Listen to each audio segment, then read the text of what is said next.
Tonight on Paper Highlighter, we've got the Silva sisters, secret situationships, baby news, Miami glam, and one very unfiltered 90-day legend who says her story is nowhere near over.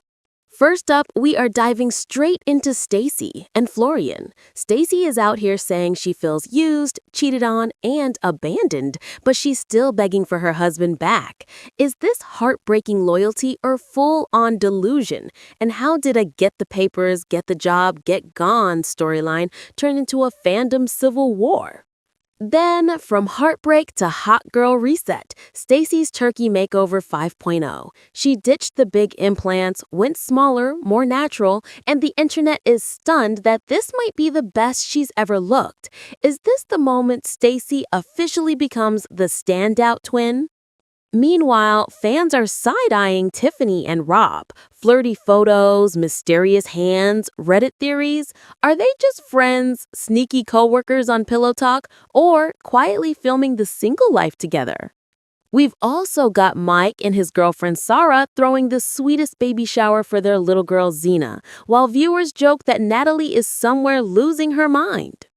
Plus, Jovi and Yara open the doors to their chic Miami dream home. Christmas tree, balcony views, and all. But is the house more put together than their marriage? And finally, Jasmine Pineda breaks her silence on her 90-day future, calling the franchise her family, teasing a possible return, and revealing she's writing a cookbook while trying to balance wild reality TV chaos with new mom life.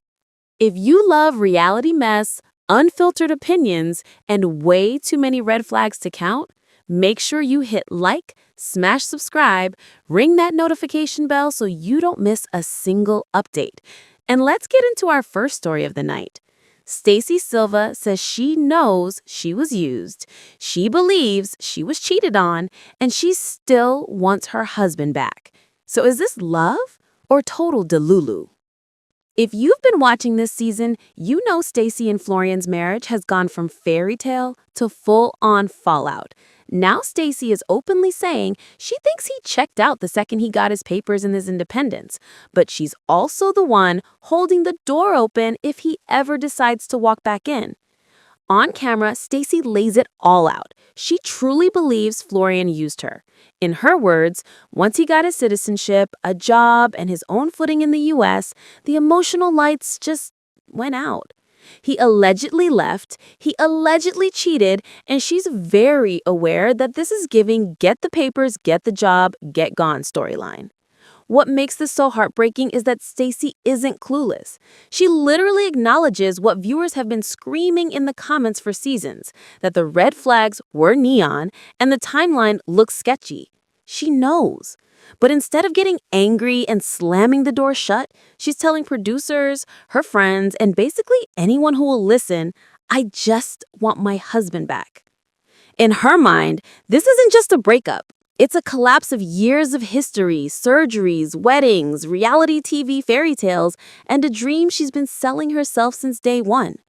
When you've poured money, time, and your entire identity into the image of forever, admitting you picked wrong feels like tearing your whole life down. So instead of saying, I got scammed, she's doubling down, hoping that if she just holds on tighter, he'll suddenly decide to become the husband she's always imagined. Meanwhile, the internet is absolutely not sugarcoating it. One fan writes, why would anyone want to be with someone who does not want to be with them? Can't change anyone but yourself. Another commenter jokes that maybe Florian is just tired of having three in the marriage, dragging Stacey and Darcey's constant twin involvement into the drama. Then there are the people who go right for the jugular, calling her Stacey DELULU and saying she's in complete denial. Others insist this isn't a plot twist, it's a pattern. The Silva twins ignore red flags, especially with younger guys who seem to be along for the ride. One viewer says they think their looks are everything. What they haven't realized at this point is what is in your heart and how you treat others. Another adds, Florian is tired of the plastic fantastic. But not everyone is anti-Florian. A few commenters claim he actually did try. He got a job, found a place, and supposedly asked Stacey to move in when he felt ready. Some viewers think he's just in a different life stage now, maybe wanting kids or a simpler life Stacey can't or doesn't want to give. And tucked between the jokes and the dragging are the people begging her to pick herself, not the storyline. "Stacey, you don't need a man to validate you," one follower pleads, while another says they hope the show offers real therapy because these poor people really need help. So where does that leave us?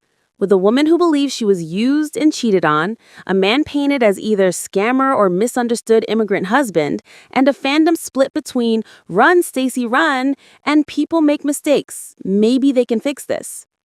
So I want to hear from you. Is Stacey fighting for real love, or is she addicted to the fantasy she built around Florian? Would you ever take someone back after this much damage? Stick around because Stacey's emotional chaos isn't the only thing shaking up her storyline tonight. Next up, we're heading straight into Stacey's most shocking transformation yet. Why going smaller with surgery has fans calling her the best she's ever looked. So here's what went down. The Silva twins did another full-on turkey makeover. Darcy labeled it Darcy and Stacey 5.0 because of course she did. By now, fans are used to the cycle. Get on a plane, get the work done, come home with a whole new face and body and a new slogan. But this round wasn't just a nip and tuck. It was a reset. The sisters reportedly went in for implant removal, breast reduction, lipo, facial contouring, the whole menu. And while both of them came back updated, viewers very quickly agreed. Stacey's results hit different. For a long time, 90 Day fans have quietly said Stacey was the more naturally pretty twin. Even when both sisters were cycling through fillers, filters, and snatched edits, Stacey somehow kept a softer, more balanced look compared to Darcy's full glam intensity. Now, with the oversized implants gone, that reputation has gone from fan theory to comment section consensus. Instead of chasing the exaggerated hourglass, Stacey chose a smaller chest that suddenly made everything else click into place. Her clothes sit better, her frame looks more proportionate, and her facial features finally take center stage. One fan wrote, "It's like her beauty can breathe again," while another said she finally looks like Stacey, not a filter of Stacey. Of course, not everyone is thrilled about the constant surgeries. There's a whole chunk of the fandom that is exhausted. Every few years, it's new version this, 5.0 that, and people are genuinely worried about how much more their bodies can take. But even those critics are looking at Stacey's latest reveal and going, "Okay, this actually looks good." The contrast with Darcy is impossible to ignore. Where Darcy keeps leaning into hyper glam, super tight, ultra filled, Stacey's new vibe feels more refined and, dare we say, relatable. Not natural in the no makeup sense, but natural in the "this actually suits your face and body" way. One commenter said, "Stacey looks refreshed and balanced. Darcy looks like she's still chasing an Instagram filter." This makeover didn't just strip away implants. It stripped away a distraction.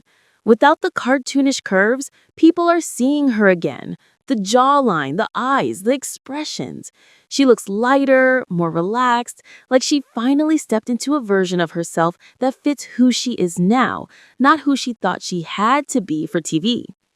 And the biggest plot twist, in a storyline that's always been about adding more filler, more volume, more drama, Stacey just proved that removing something can be the most dramatic move of all.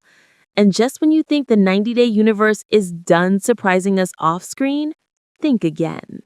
Up next, we're digging into Tiffany and Rob's flirty photos, secret hangouts, and whether they're about to turn just friends into a full-on single-life storyline. First, the chemistry rumors didn't come out of nowhere. Tiffany and Rob have been spotted together multiple times, both online and in person, and the energy between them has never exactly screamed strictly platonic. Fans picked up on the body language, the playful banter, and the way they just fit on screen. That alone was enough to spark a Tiffany and Rob thread or 10 on Reddit. But then, Tiffany dropped the picture. It's a close-up shot. Tiffany front and center, and behind her, a tattooed male hand wrapped around her in that very familiar, we are not just acquaintances kind of way. Fans zoomed, cropped, compared tattoos, and the verdict in most corners was clear. That arm belongs to Rob Warne. Once the tattoo investigation wrapped, the theories exploded. Some viewers are convinced this is soft launching a new couple for the single life. Others think TLC might be testing them out on Pillow Talk or 90 Day The Last Resort style spinoffs. Over on Reddit, the debate is wild. One camp is fully shipping it, saying things like, they definitely have a spark, and they'd be messy but entertaining. Another group is a lot more skeptical, pointing out Tiffany's history of friend-zoning men. Yes, Tim Malcolm, we're looking at you. She argues she's probably just close with Rob, good at letting fans speculate, and savvy enough to know how to keep people talking. Then there's the they're working, not dating crowd. A few users insist this is way more business than romance.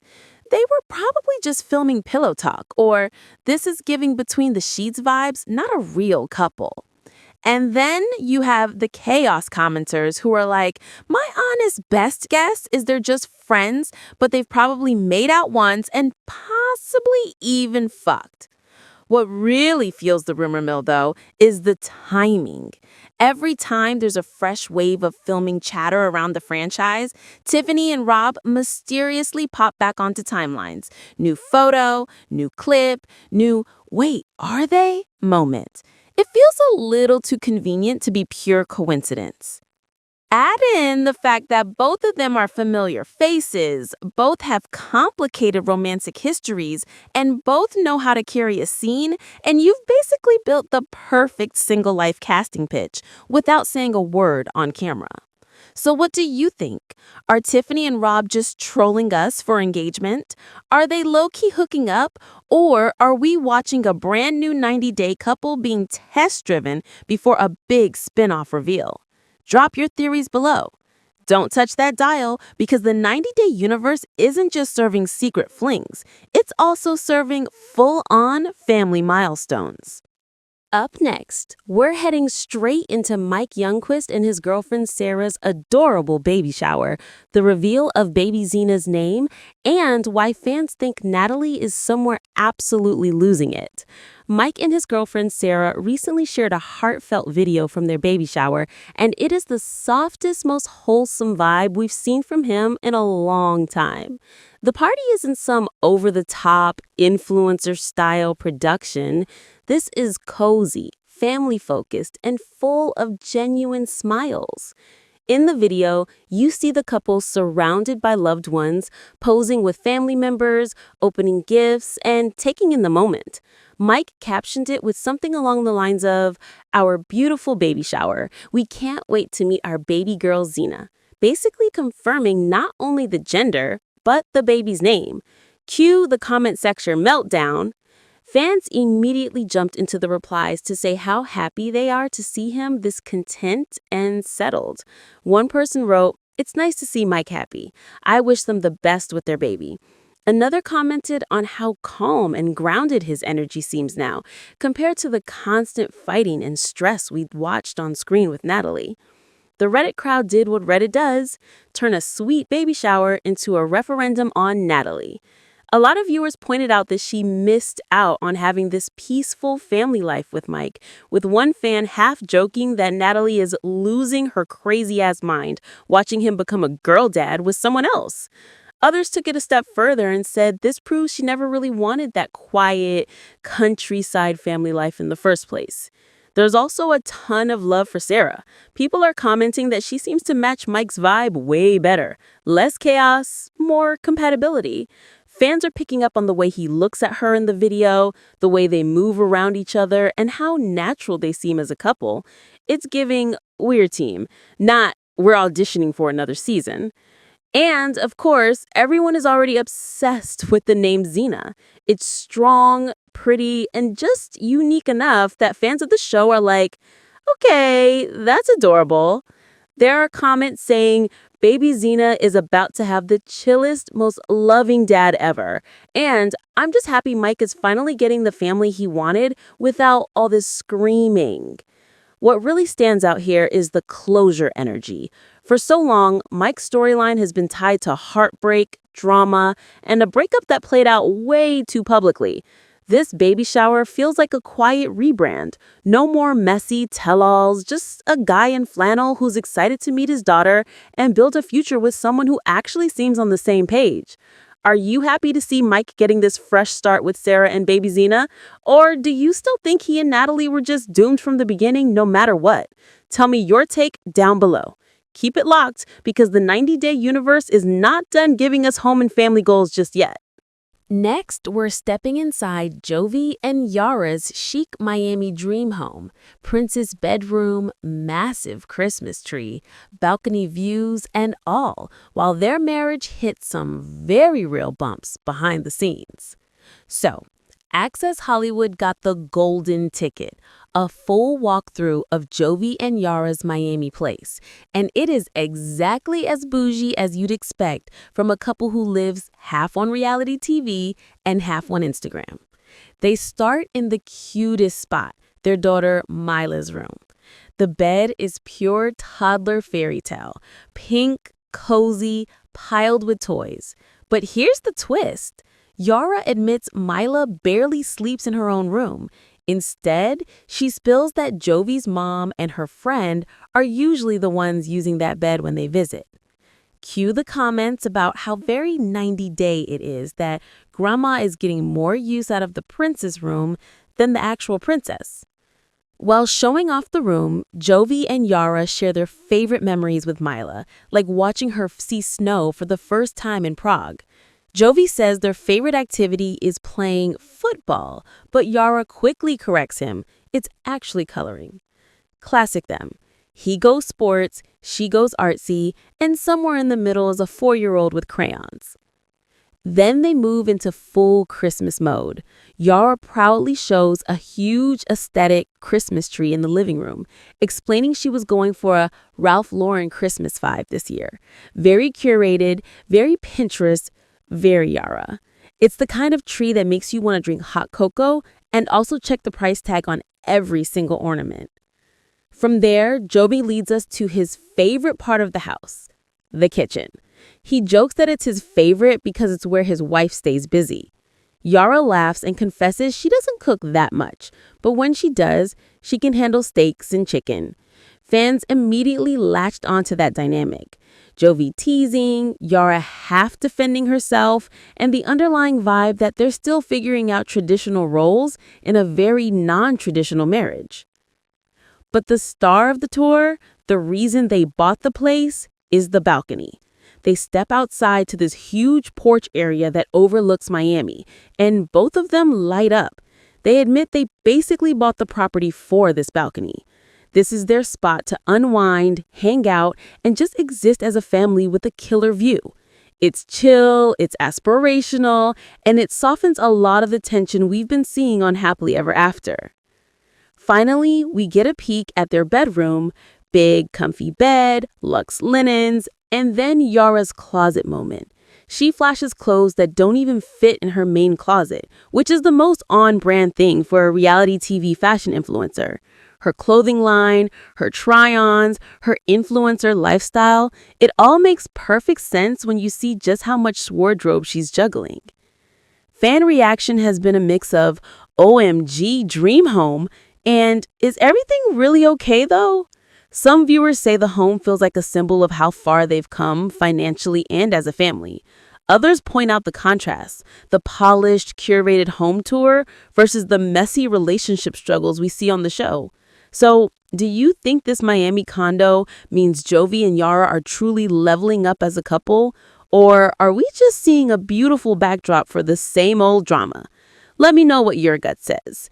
And just when you think we're done with 90-day chaos, another franchise heavyweight steps back into the spotlight. Next up, Jasmine Pineda is talking reality TV forever, cookbook plans, and new mom life.